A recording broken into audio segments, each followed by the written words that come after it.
prosecutor Ron Welch's office. Yes, hi. How are you doing today? Okay. Is Michael Hughes available? Let me check. Can I tell him your name? You can, well, you can refer to me as Brandon, I guess. Brandon? Yeah, sure. Okay. And how about a case? What case it's about? It's not actually regarding a case. It's a separate action that he just performed that I wanted to speak to him about. Okay. Just a moment, please. All right, thank you.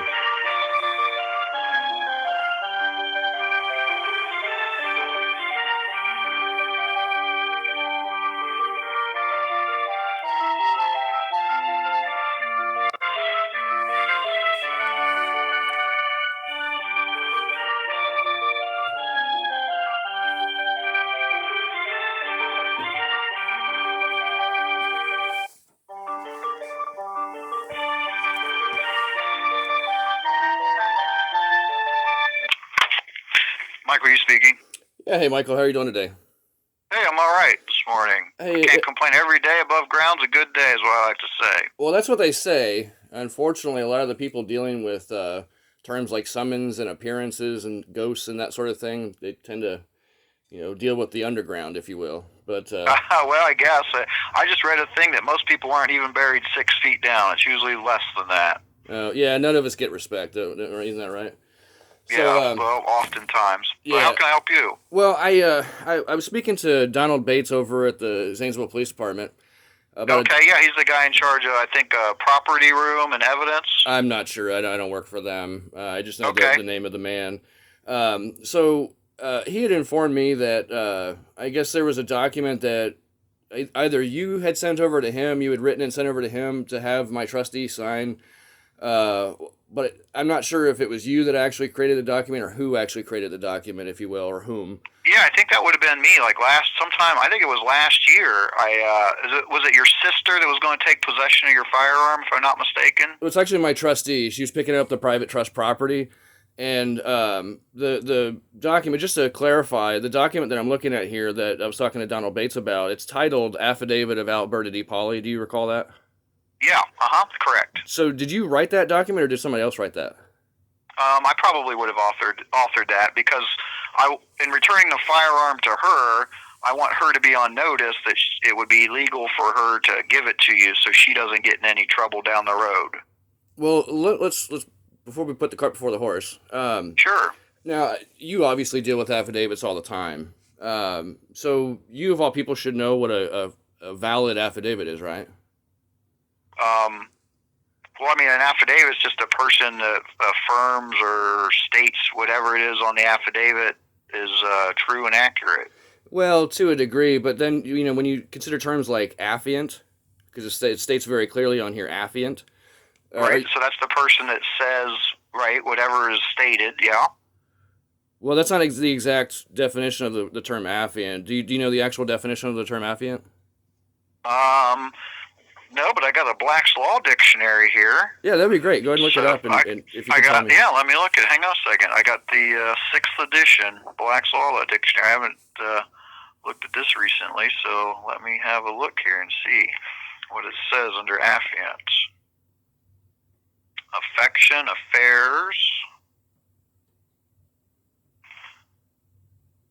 affidavit.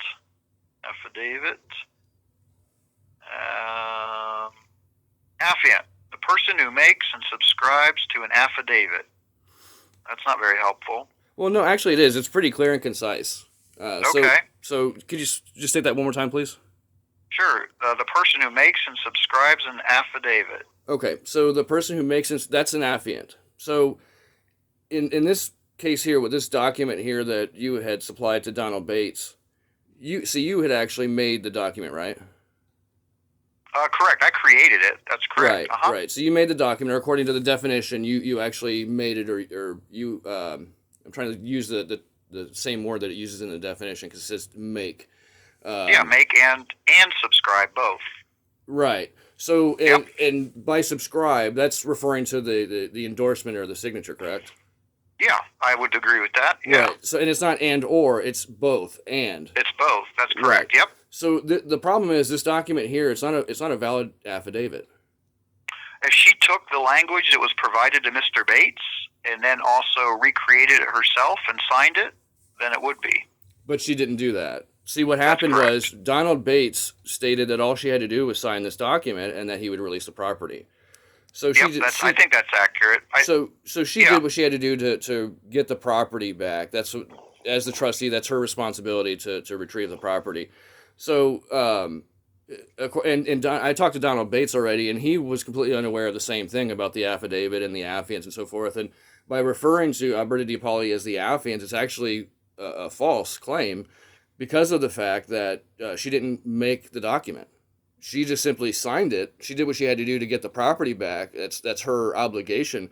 But this is by no way a legally binding document because of the fact that it's completely fraudulent. It's invalid because it's not even an actual affidavit. Yeah, I think we could change the language to meet that definition. Instead of saying affiant, it can simply state her name.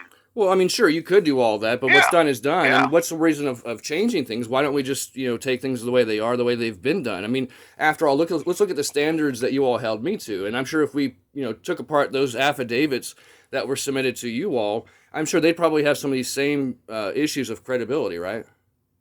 Well, I wouldn't say it's a credibility issue. I think, your issue with the form of the document, if you're not happy with the form of the document and doesn't think it comports with the definition, then I'm willing to change that language to put her name in there. I think the idea of the document was that she would affirm or acknowledge that transferring possession of a firearm to you, even if she's maybe you're a trustee within that trust. I'm the beneficiary, just to clarify, just so you're aware. I'm the beneficiary. Do you know what that means? Yeah. Okay. And so as a beneficiary, though, even within a trust, a trust doesn't independently shield you from contraband. So, if I create a trust, I can't, give the beneficiary cocaine because it's still a statutorily illegal item or product. And so just because of the conviction, I wanted her to be aware that even as a trustee and you as a beneficiary of the trust, if she were to provide that firearm to you, that she, because of the firearm was, I guess, discovered subsequently in your possession under whatever, possible hypothetical scenario. No, hold on. No hypotheticals. Let me tell you what happened. I'll tell you what happened. To have come from her. Well, I'll tell you what happened. I'll tell you what happened. When they ambushed she's me, not a lawyer, and I don't want her to get in trouble. Well, let me tell you what happened, just because sounds like you don't know what happened with why they had the property in the first place.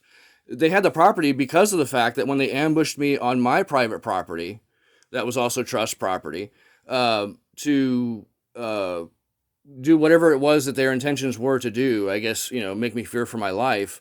I had the property with me. And I think that is. I think I do understand. At the time of your arrest, they secured it for safety reasons, and when you were charged or under indictment, you're not allowed to have a firearm. But that firearm is your personal property, and it has nothing to do with the offense that you. And it has nothing to do with the offense that you committed, and so that's why I'm of the opinion that you have the right to have your property returned, but legally it can't be returned to you under federal law. Well, see, I think this indicates a lot of things here. This speaks volumes because of the fact that, see, you use all these words and you use these semantics because of what you guys carried out through your guys' court, but you're unwilling to look at the facts. I mean, as stated by your witnesses, they all admitted to their own incompetence and ineptness, and inability to actually look at the law themselves to see that the municipality had, just to rehash it a little bit here for the conversation since it came up. They admitted that the municipality had a duty and an obligation to address the complaints, and they didn't know about that. So they didn't know about that. You didn't know about that. They admitted that under their testimony on the stand that they weren't aware of Ohio Revised Code 715.49 that requires the municipality to address noise and disturbances, whether they're coming from inside the city limits or outside, or whatever the terminology is. But it says it pretty clearly there in the code, which I stated on the record. They admitted that they didn't know about that. Right. And so there's issues with ignoring exculpatory evidence. That is, in fact, a violation of the Brady Rule. Are you aware of what the Brady Rule is? Yeah, the Brady Rule is if there's evidence that tends to negate guilt, or if a person did an offense, then it's evidence that should be turned over. It shouldn't be otherwise, concealed. It should be provided to a person. Right. So when that came out in testimony, shouldn't you have reconsidered the situation as far as that would have changed their standing as far as bringing the case to me, because of the fact that they weren't even aware of their obligations and duties. And they ignored all of that. Legally, I think you and I disagree on that legally. Well, no. See, we don't disagree. See, the difference is you view my phone calls for them to do their jobs as harassment. That's the problem. See, you all use fraudulent documents. You all manipulate the courts and don't pay attention to exculpatory evidence and force these color of law actions through in violation of my rights. On top of which, the whole situation with holding things against me, like the state-approved, quote-unquote, medical marijuana, that it states very clearly in the code that it's not supposed to be held against me. But you guys did it anyway. So, quite frankly, I said it clearly on the record when I was talking to Kelly Cottrell during the proceedings that I tried to explain to him I could only present myself, I can't represent myself. And you all were unwilling to accept that, no matter how many times I stated that on the record. And every time I did, you guys would throw me back in a cage. And so at one point when Kelly Cottrell said, I need you to accept this, or whatever the terminology that he used specifically, I don't remember verbatim, I said, okay, well, if I don't have a choice, then, and my only choice is to go back into a cage until I submit to your guys' will, then, I may be paraphrasing, but that was the point that I chose to go ahead and quote unquote play the game so I could get you all on the record. Because you all were acting dishonorably and using fraudulent documents. But you're right. That's why we do things on the record, so they're in open court, and there's a transcript. If it was ordered, or if you wanted to order it, of the entire proceedings, so everybody, anybody from the public, if they wanted to, could get a copy of that entire trial and read through it. They can critique the judge or you or me or any other party that testified that's or what's was happening. Part of the trial. Yeah, that's what's happening. But see, before we get into the trial part, did you not receive the affidavits that I authored, I made, and subscribed to? Or what the sworn to, or whatever the terminology is in the definition? I honestly can't recall. I know you deal with a lot. I know you did. I did. I do recall that you filed several things on your own accord, but without looking through the clerk's office or court file, I couldn't tell you independently what you did or didn't what I'll file. tell you, I don't recall that long. What I'll tell you is that according to law, I am the only one that actually submitted a valid affidavit in that case. You all ignored that. That's called a violation of the Brady Rule. You guys ignored exculpatory evidence because I explained in the affidavit who I am. And you all were holding me to a higher standard than you all hold yourselves to, and that's what I got on the record. So you can have this higher, mightier than thou attitude, all you would like, but quite frankly, it is on the record.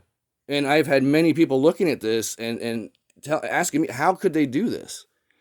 And it's either a matter of just complete trickery, where I don't really know fully what you all are doing in the courts, and you guys are using wordplay and tricks with words that I don't fully understand, or maybe you guys have different meanings for words than what I comprehend. And so by using wordplay and word trickery, you somehow get me to submit or accept your guys' will. What you guys did had nothing to do with the law. It wasn't in accordance with the law, but yet you guys claim it is.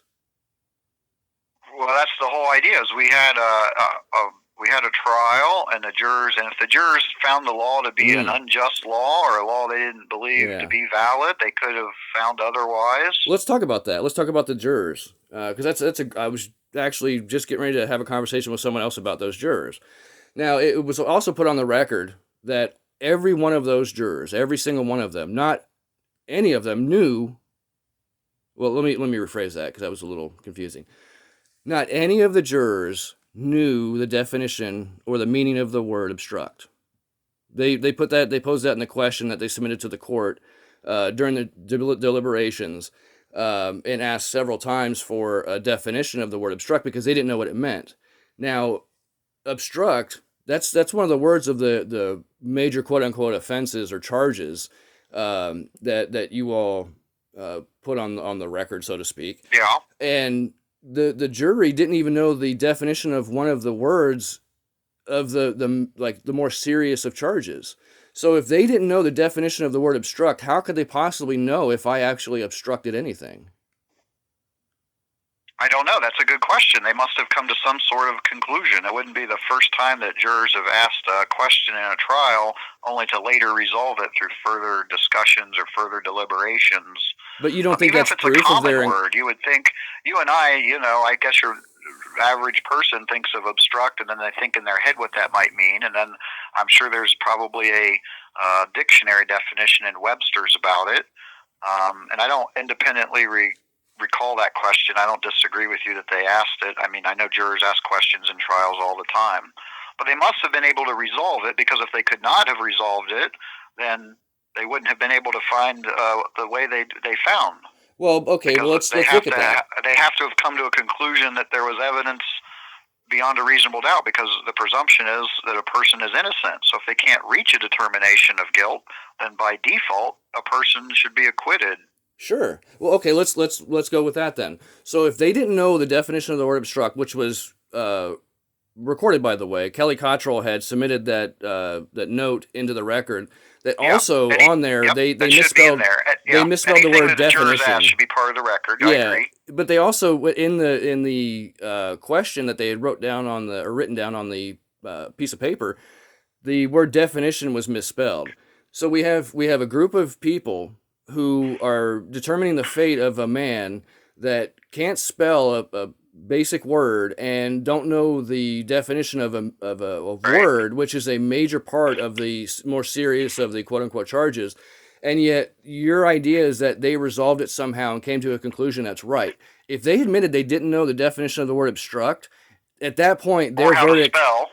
Or how to spell, exactly. That's proof of their illiteracy and incompetency. So with that being said, at that point, any verdict that they provided should have been thrown out and stricken from the record because of the fact that they didn't obviously know what they were talking about. So here's a counterpoint that I have learned over my years is that first, illiterate does not necessarily mean you're incompetent. There's a lot of people out there that are illiterate that could probably pull out an engine on a car or change or do a lot of different things that I couldn't do, even though they're not literate. And I have had cases. Actually, I had a case where a witness was completely illiterate, couldn't read or write, because the attorney asked him to, read a police report or something, and he embarrassingly said, "I don't know how to read," even though he was 50 years old. And so that is the reason why all the jury instructions are actually read out loud in court to the jurors, because there are people still in our society who are either illiterate or maybe they have dyslexia and they have a disability, so they get their letters backwards. So you're excusing... No, hold on a second. No, hang on a second. No, I have to interject. Hang on, Michael. I have to interject. You're excusing a group of 13 grown individuals of not 12. knowing... Well, 12 in an alternate. There was 13 involved. Yeah, but I mean, only 12 deliberated, so there'll only be 12 people in that room that came up with that question. Okay, or it could fair just enough. be one person that came up with that question. Fair enough. Well, no, because they as a group posed the question to the court.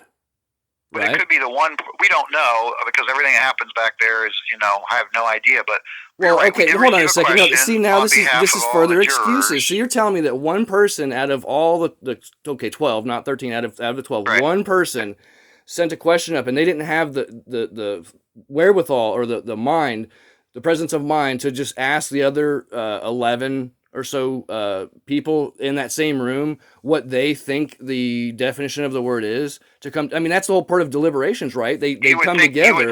You would think that they would. I have no idea. I'm calling poppycock. I'm calling poppycock. That's poppycock. Exactly. Well, of course you would speculate like that because it's gonna bolster your outcome. It's gonna support the outcome in your favor, because why would you admit the fact that you're using incompetent jurors, illiterate jurors, people that don't even know the words that are on the charging documents? To be fair, we both had an opportunity to pick or exclude any of these jurors during They're this all process. disqualified. It doesn't matter. They, by their own admittance, the fact that they're not only illiterate but they're incompetent. They don't know the basic definitions of the words. I guess, and that's where I disagree. If somebody misspells a word, I don't think that makes them Well, of course, incompetent. because you have motive to ignore that. It's profitable for you to ignore that. Why would you? If you were to admit that, then it would be egg on your face. You would have to say, "I screwed up. I'm sorry." No, I think that's a question from the juror, and we don't know it. It could have been one juror. There might be one out of those 12 people that was an idiot, and the other juror said, "You know what? Let this person ask what the word obstruction means, because we're tired of dealing with it." I have no idea what happened in that jury room or why they asked the questions they did. Okay, let's be realistic. I think it's a little prejudicial to assume that if somebody misspells a word, that they're otherwise an incompetent person. Because that's not prejudicial. I have to believe that you and I both have misspelled a word somewhere in our lives, and that doesn't make us incompetent. Well, sure, but I didn't do it on official records, and I didn't do it when deciding the fate of another man. See, I take things like that very seriously. I take things like that very seriously. I don't, I'm not like you all that take people's lives and destroy people's lives so frivolously. I'm not so desensitized to it. So I'm a little more passionate about it. You all don't seem to have a conscience or a conviction in your heart about what you do to people by using these fraudulent documents and these fraudulent color of law actions and somehow justify it in your mind. Well, I think you justify it in your mind because of the paycheck. The pay is probably decent, probably not as good as some other places, but probably somewhat decent compared to other jobs out there. You probably get some notoriety around town. You get people thinking you're a hero and stuff like that. But they don't realize the true underbelly of the society that you work for. That you guys use color of law actions, fraudulent documents. You guys will do anything you can to succeed. It's cutthroat. It's pettifogger, shyster type of operations. And I'm proving that. I've put that on the record. But yet you still sit here and refuse to just, see the truth. That's concerning to me for you as a man, from one man to another. That's concerning for me to have that revealed to me, because it shows that you have some serious mental health issues. If I had those same thoughts, I would have those same concerns, but I don't have those same thoughts. It's extreme narcissism. I disagree. I think you suffer. I think you suffer from extreme narcissism. I'm not a doctor or a provider. This isn't medical advice. I'm just giving you my opinion. I think based on that makes two of us. Based on our experience. Well, I'm just I'm trying to stand on my rights and be free from this tyranny. And all I wanted was peace and quiet at my property. But not only could the public servants of Zanesville not facilitate that, but you all conspired to help them in destroying my life and stripping me of my rights, thinking that it's somehow justified by using incompetent and illiterate people to come to your determinations, that you somehow convince that making a phone call is somehow guilty of obstruction of justice. Or no, I'm sorry, they didn't use justice. That wasn't the term they used. They used obstructing of official business. So it's not even a lawful term, it's a policy term. So they're claiming that I violated their policy when I didn't even work for the police department or the city. So it's strictly a policy thing, not pertaining to law. Kind of like the mandates. You should be aware that the mandates aren't law, right? I don't know what mandates you're referring to. Well, like during the COVID situation, when the quote unquote authorities were putting out these mandates and telling people that I mean, if it's not a law that's it's passed by elected representatives, and then even if elected representatives pass a law that's not constitutional, then the court can review it. But it doesn't carry any weight. So I understand what you're saying. Except for private property holders, if you want, if you're Kroger, I guess you can require people to wear a purple hat if they come in your store, and if you don't want their business, then don't go there. That's the way I look at it. So according to federal law, shopping at places. There's no. Well, let me stop you because you're wrong. Let me stop you. According to federal law, they're public accommodations. You might want to look up the laws regarding public accommodations. They don't have the right or the authority to discriminate against anyone if they're open to the public. If it's a private business, that's a whole different story. But if they're a public accommodation, they don't have the right to pick and choose who can come into their store and pick and choose what people have to do to come into their store. They don't have that authority. That's called discrimination. You should know this. I don't, right, but that's a civil matter. It's not a crime. There's a difference between criminal laws passed, by a duly elected legislature and what you just talked about, which are mandates or policies. It's not a crime at all. Okay. If the store wants you to wear a blue hat and you wear a purple hat, it's not a crime. So tell me how making a phone call is a crime. I'm not going to relitigate the entire case. If I recall correctly, I think it was 100 and some calls over the course of some period of time. Well, as I stated on the record during my testimony, which if you would have been paying attention, I only called when the noise was disturbing. And it was an attempt to get them to investigate the source of the noise, because obviously they would have to have it, being at a disturbing level for them to properly investigate it, right? So I would call in when the noise was disturbing, but you all ignored that. You just looked at the fact that I called so many times, and that's got to mean that he's just wanting to harass these people. Was there? And you have to refresh my memory on this. I don't recall specifically, but Sure. I thought at some point, at least maybe on 2 occasions, officers did respond and reported not hearing anything. And maybe I'm misremembering that, but yeah, they did. You're right. They agree did. with you. Every single No, they did. call Hold on. you Let made, me stop. Hold on. Stop. officers- No, stop. You made the point, so let me interject. They did come out, and we had conversations listening to the noise and conversations about the noise. And at the time, I didn't know where it was coming from. And they were saying, we don't know where it's coming from either. And then they would go back and write in their reports that there was no noise. So that's why I started recording the noise and posting to the YouTube channel on Exhibited Right. Meat. I started posting the recordings of the noise itself that I was reporting. And so I that think way I they recall could. that, yeah. Yeah, Didn't and you so play some of those, or we played some in court, or you were on the phone? And no, we and only there played were the supposed to be noises conversations in the background. No, there was one phone conversation where the noise was in the background. Yes, but that was the only one. There was no recordings played of just the noise itself. Okay, because that all wasn't part of the situation. I mean, I could have, I guess, added that in there, but that wasn't the main point of the case, so to speak. I was wanting to get to the facts of the matter, that it was their responsibility to address the noise and disturbances, which it says according to Ohio Revised Code 715.49, which they admitted, all 4 of your witnesses admitted that they didn't even know it was in existence. So when I recited it to them and I asked them if they were aware of it, they said no. So that proves that it was their negligence. They didn't follow the law themselves, which they used their ignorance to create a situation that made them think, and made you all think, that I was obstructing their official business and whatever the other telecommunications harassment. And on top of that, this incompetent jury came back and said that I can't remember what the kicker was on the verdict, but it was that I caused harm to the community in some way, shape, or form, which is ludicrous. These incompetent, dumb people that you all use to manipulate people's this whole situation to destroy people's lives. I mean, this is all. You should be paying attention to all this, but you don't want to, because then you would have to say I made a mistake.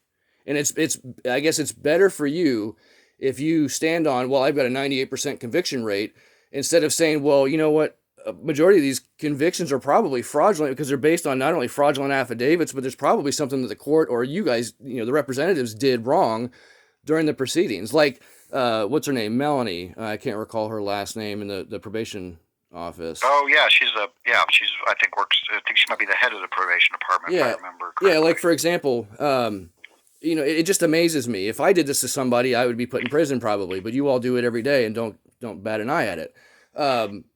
See, even though I was being a good little slave and got the medical marijuana card and got the doctor's recommendation, did everything I needed to do, that was still held against me. I was held in jail because I had THC in my system, biological systems, from the use of that approved medical marijuana. So the fact that I had it in my system and then I was using it was held against me. But according to Ohio Revised Code, that's not supposed to be held against me. So maybe you can explain that to me. I think, yeah. As a condition of bond, the court can set within it whatever, I guess, rules or regulations it wants. And so, for example, oftentimes people are not allowed to drink, and alcohol is perfectly legal if you're over 21. But that's not given by a doctor. That- A doctor doesn't prescribe alcohol or give a So- recommendation for alcohol. So you please use another example. So my understanding of the medical marijuana is it's actually not a prescription. Well, that's the terminology. Yeah, I mean, sure. Let's use semantics. Well, but I mean, you're the one that mentioned how words are important and they have meanings. Well, right. That's why they use previously, and recommendation. That's why they use recommendations. It's not a prescription. Right. I mean, you cannot purchase it at a pharmacy, and you have to buy specific types of marijuana that's regulated by the state. My understanding is in Ohio, you can't buy loose marijuana to smoke. Well, there's different terminology for it, but I mean, you're kind of right. So, okay, plant, green leaves that you can catch on fire, or not under the this. That's not true. Scheme to obtain THC. That's not true. Through recommendations or whatnot under current law. That's not true. They provide flower. But let's just forget about Ohio law. You could go to Michigan, I'm not talking about Michigan. Smoke it perfectly legally, come back to Ohio, test positive for marijuana, and then you could still have your bond modified or changed because the judge's rules are if you're out on bond, you can't use marijuana. And so even if it's legal. But it says, okay, hold on a second. Just like drinking alcohol. No, it's not. No, it's different. It's way different from drinking alcohol. Okay, also, now it says driving. The judge could restrict your driving rights and say, you're not allowed to drive because I'm worried about whatever. And if you get caught driving, then your bond gets revoked. So what if the Ohio Revised Code says that the quote unquote judge or you can't do that? Why do you think that has validity? If the quote unquote law says you can't do it, then why do you think you can do it? So because the judge is able to set. He can ignore law. Is what you're telling me. He can ignore established law by the legislature. You know what? I mean, there's a great appeal issue. If a person was charged with a crime and the judge says, for example, you're not allowed to walk across the street as a condition of your bond, and you say, well, it's perfectly legal for me to walk across the street. I don't see why you're letting me do it.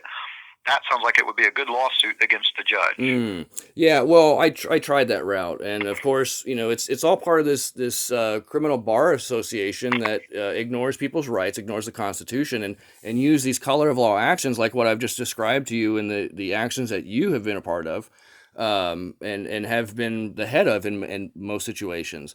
I mean, did you not? Okay, for example, were you not aware of prior to Chris Andrews, let's just back up a little bit. Prior to Chris Andrews taking charge of the quote-unquote investigation that was passed over to you guys and considered for indictment, were you not aware that, what's his name, Porter? There's a detective, Tom Porter, yeah, that'd be his name. He has a different first name. He goes by Tom. But it's I can't remember. I've only ever known him as Tom Porter. Yeah, he goes by his middle name. His middle name's Tom. I found his actual identity. I can't remember off the top of my head what his actual first name is. Anyways, it's irrelevant. You can figure out if it's that interesting. important. I didn't know that. Yeah, I didn't finish. He was actually in charge of that quote unquote investigation. He was actually at the property where they ambushed me, the private property, when they took the 45 that we were talking about earlier, the private trust property. That was returned. Yeah, that he was there, and at that moment, he was actually named in the lawsuit that I had filed in the Common Pleas Court. Myself, I did it myself. Okay. No one did it for me. I filed that lawsuit regarding the trust violations and the I can't remember the terminology off the top of my head. All the violations that they had committed during the course of their actions, and the fact that this was all an attempt to silence me because they didn't want to hear me complain about the noise. They didn't want to address the noise. They wanted me to go away. So I filed the lawsuit in the court. While that lawsuit was active, Porter shows up at the property when they ambushed me, and I as they're abducting me, chaining me and abducting me, I looked right at him and said, "What are you doing here? You shouldn't be here. You're named in my lawsuit." And then very quickly, all the paperwork got changed, and Chris Andrews was put on the case. And then next thing I know, while I'm being held in jail for the THC that was in my system because of my state-approved usage that says that nobody has the authority to hold it against me, not even a judge. I know that that's what that says. I don't. I'm Actually, not it sure does, where, but if you could point me to where that says that, I think I'll that's email at it least to what, you. that was the judge's opinion. I didn't make that decision. I didn't even ask for that to happen. So Yeah, but you were part of it. See, it's guilty by association. Well, you know how that I'm works. a total. I mean, I know you remember, enough about government that the executive branch is not part of the judicial branch, and I don't have any control or tell Judge Cottrell what to do about anything, quite frankly. Oh, but wait a minute now. Let's be real with ourselves. As the let's call it district attorney or the prosecuting assistant prosecutor, I guess, is that your term, your title? Yes, yeah, assistant. So yeah. you guys have the ability to essentially charge anyone, even judges. Correct me if I'm wrong. Yes, that's correct. Yeah, if there's probable cause or prima facie case, so to believe that some crime has occurred, right, and a grand jury, concurs, then yes, that's accurate. I agree. Now, is it possible that you actually did become aware of the fact through the proceedings that I was held in jail because of the THC in my system by the court, no matter who, whether it was Melanie or Kelly Cottrell or whomever, even if you weren't aware of it, it doesn't matter. Like I said, you're guilty by association. So at some point it did come out about the fact that I was held with that in my system. In fact, I even submitted a copy of the card from the state. Yeah, I remember there's some conversation in the courtroom and the recommendation, about that issue. And to prove that that was held against me unlawfully. And so at that point, you would have become aware of that fact. So to claim ignorance, I mean, I get you might not remember it now, but at the time, you were very aware of it. So at that very point in time, you could have either said, okay, this is further evidence that, if you would have paid attention to all the exculpatory evidence and all the abuses and the malfeasance that these representatives have been committing from the municipal court all the way up and from the Zanesville Police Department, all of them involved. At any given point in time, you should have taken a step back and said, wait a minute, this isn't right. You should have dropped the case. And at any given point in time, you could have filed charges against Melanie for doing what she did.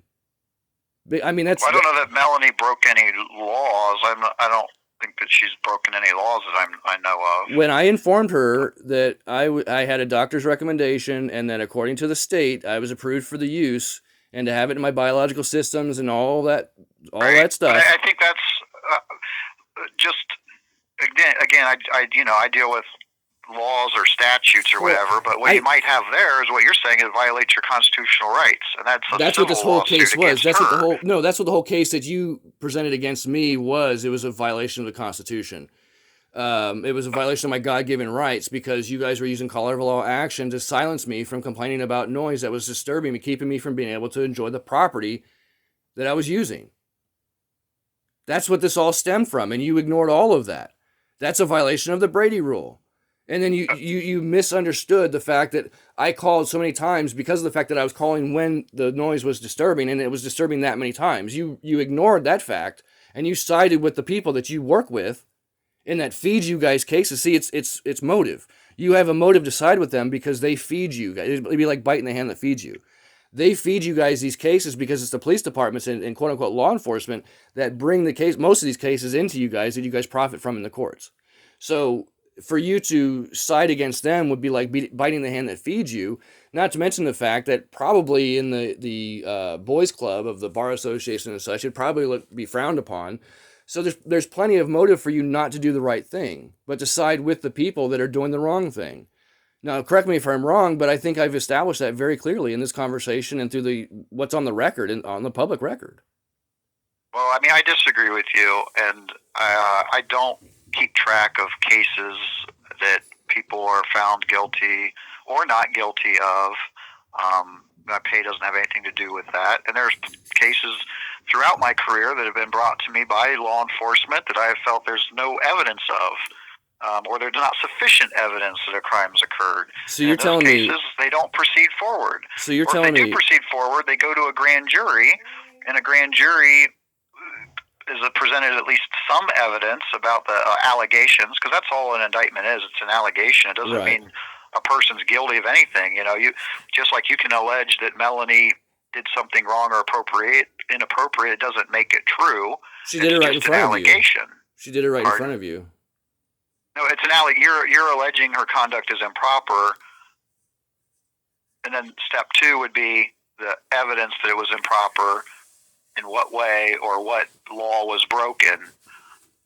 Well, so just because a person points a finger at somebody doesn't mean that they're guilty of that. That's why we had an entire trial. And that's why you we guys both use had an incompetent opportunities to jury, present an stuff to the illiterate, and incompetent jurors. jury to make a And decision for you because you guys didn't want the blood on your hands. You that, left that, it up to inept, that's incompetent people. That's what you guys do.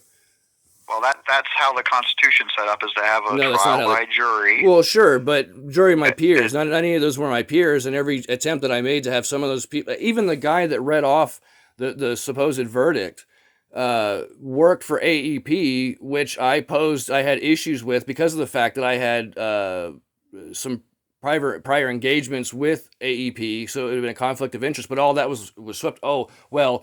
He should be able to look aside, look beyond that. To I do remember you raising. I do Yeah, actually mention and that. you Now, guys I do remember you excused saying, it. "Hey, I think since he works for the same company, because you don't know where the noises are coming." I thought you thought it was the stave company at one point. Oh, so now we're gonna get into this. Okay, so if you want to get into that, let's talk about that. No, I don't. Actually, I don't, because I have to get to court here. I have got court this morning, and I have to go prepare some cases. So I've got 1, 2, 3, 4.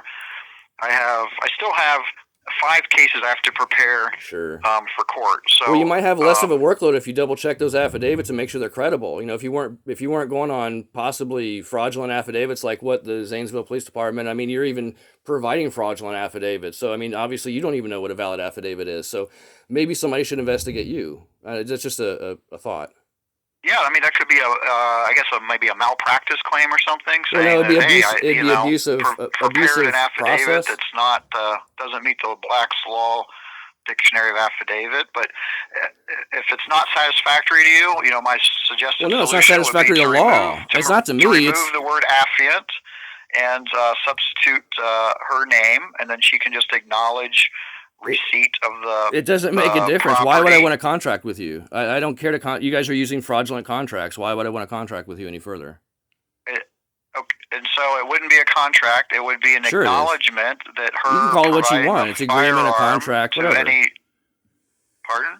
So you can call it what you want. You can use semantics. I mean, whether you want to call it an agreement or contract or. How about notice? Sure. How about a notice of liability, like the one that I filed into the case that should have made you aware of what you were doing was wrong, but you ignored that, right? It's just a notice. That's right. It just puts a person on notice. Sure. It doesn't mean anything. Just like you guys ignored my notice. It doesn't mean a thing, right? It could potentially later. Oh. So what about when we get this whole mess corrected and you guys get shown to be the frauds that you are in the Supreme Court?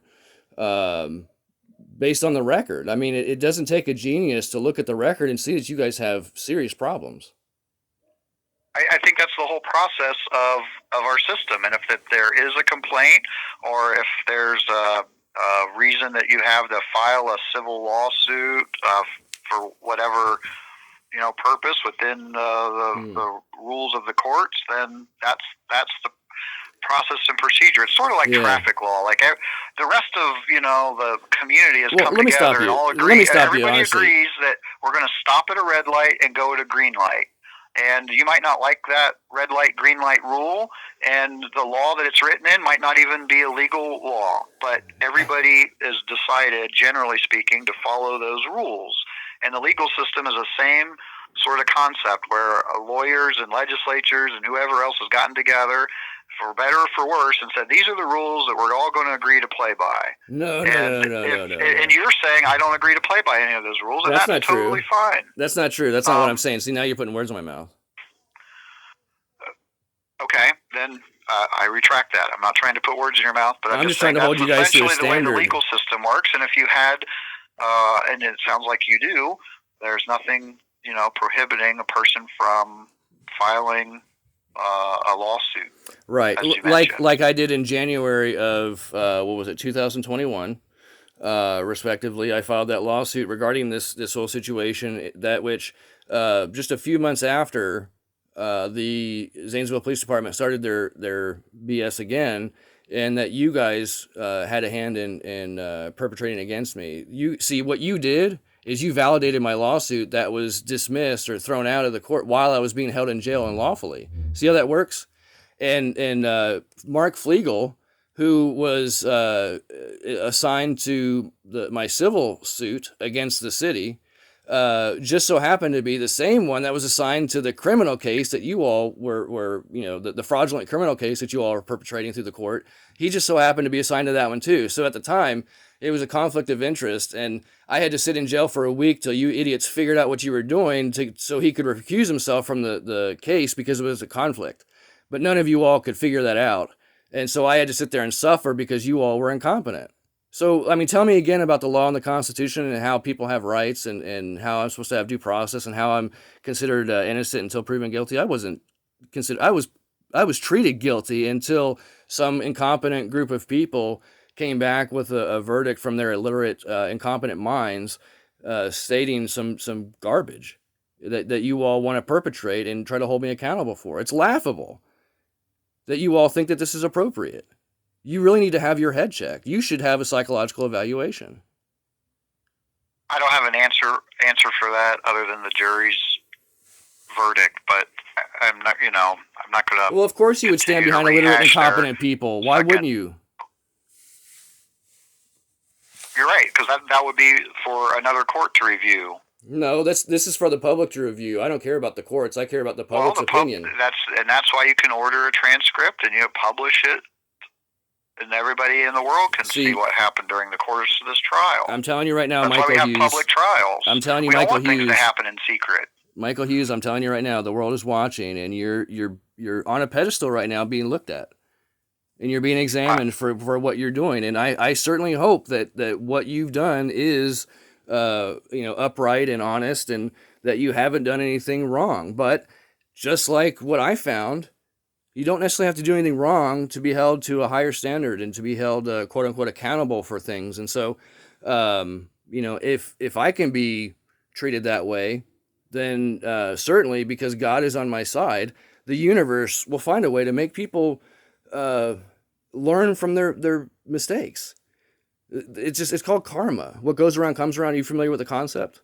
I am, absolutely. Now, I'm telling you right here up front, I pray for you constantly because I see what you're doing and I see the burden that it has on your soul. And I don't think you have any idea what kind of karmic weight that it's building up for you that you're probably going to have to work through, not in this lifetime, but in many lifetimes because of what you're doing to people. You're not aware of that? I never turn down persons who want to pray for me if it's well intentioned, and if that's the case, I don't know about multiple lifetimes. I'm not and I guess in the Christian religion, there's it's not like there's going to be reincarnation multiple times, I guess. So I was a little confused about that or which God, but if somebody's praying for me or putting thoughts out there for the best thing to happen or in the best interest or in truth or in justice and not, in a voodoo or harmful sort of a way, I'm never going to reject that or turn that away. And I appreciate any prayers because I want to be the best person I can be every day. Yeah, it's never in a harmful way. I just want you to be aware of what you're doing, and I want you to be free from it because I want that from everybody. I mean, even with my phone calls. I feel the same way, and 100%.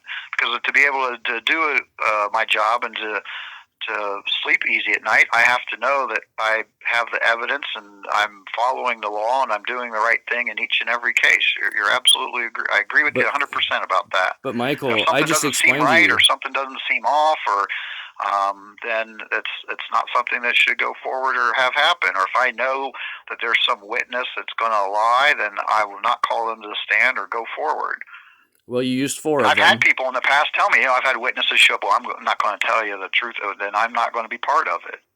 Yeah, well, the 4 witnesses that you used, I mean, in my opinion, I could be wrong, perjured themselves and admitted to their own incompetence and their own criminal negligence that led to them being able to, create that whole situation.